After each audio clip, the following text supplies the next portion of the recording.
Hello darlings, welcome back to my channel box office studio. So మనం ఎంతగానో ఎదురు చూస్తున్నాం భయ్య. 5 గంటలు, ఇప్పుడు 5 గంటల 16 నిమిషాలు అయితే అవుతుంది. సో మొత్తానికైతే కల్కి మూవీ టీం నుంచి అప్డేట్ అయితే వచ్చింది భయ్య. మనకు ప్రభాస్ అన్న క్యారెక్టర్ అయితే వీళ్ళైతే రివీల్ చేశారు. క్యారెక్టర్ పేరు వచ్చేసి భైరవ. సో ఇక్కడ వీళ్ళొకటి ఒక క్యాప్షన్ అయితే మెన్షన్ చేశారు. దాన్ని అయితే నేను తెలుగులో ట్రాన్స్లేట్ చేసి మీకైతే వినిపిస్తున్నా.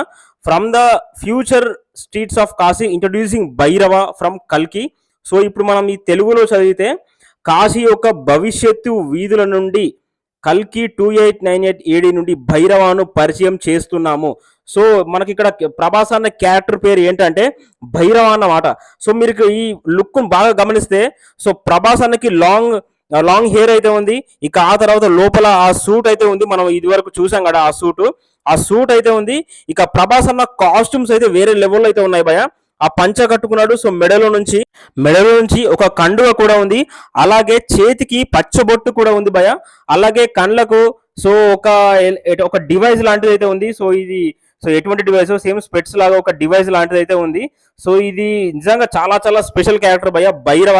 ఈ భైరవ అనే పేరు వింటే మనకి ఇవాళ శివరాత్రి సందర్భంగా ఈ కాల భైరవ. సో ఇక్కడ కాశీలో ఉండేది మహాశివుడు. సో ఇక్కడ భైరవ అనే పేరు అయితే వీళ్ళైతే ఇంట్రొడ్యూస్ చేశారు.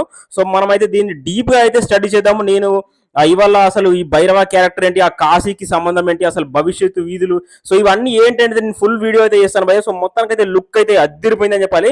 ప్రభాస్ అన్న కాస్ట్యూమ్స్ అయితే అసలు ఎక్స్పెక్ట్ చేయని విధంగా ఉంది. సో ఇటువంటి లుక్ అయితే మనం అస్సలు కూడా ఎక్స్పెక్ట్ చేయలేదు భయ్య. సో మూవీ టీం నుంచి అయితే ఎనీవే ఫ్యాన్స్ అందరూ సాటిస్ఫై అయితే అయ్యారు. మే 9న మూవీ వస్తుందా రాదా అని చెప్పలేము. పోస్టర్ లో నుంచి వీళ్ళైతే రిలీజ్ డేట్ అయితే రిమూవ్ చేశారు. సో ఇది పెద్ద మైనస్ అని చెప్పాలి.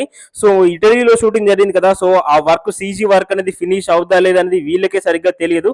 సో అందుకోసమే వీళ్ళు మే 9న వస్తామా రాలేది చాలా కన్ఫ్యూజన్ అయితే ఉన్నారు భయ. సో చూద్దాం, ఒకవేళ వర్క్ అనేది ఫినిష్ అయితే మే 9న వస్తారు, వర్క్స్ ఫినిష్ కాకపోతే మే 9న రారు, పోస్ట్ పోన్ అయ్యే అవకాశాలు ఉన్నాయి. మరి మొత్తానికైతే శివరాత్రి రోజు మనం కల్కి మూవీ టీం నుంచి ఇచ్చిన సర్ప్రైజ్ అయితే వేరే లెవెల్. నేనైతే ఫుల్ సాటిస్ఫై అయ్యాను భయ. మీరు మరి సాటిస్ఫై అయ్యారా లేదా?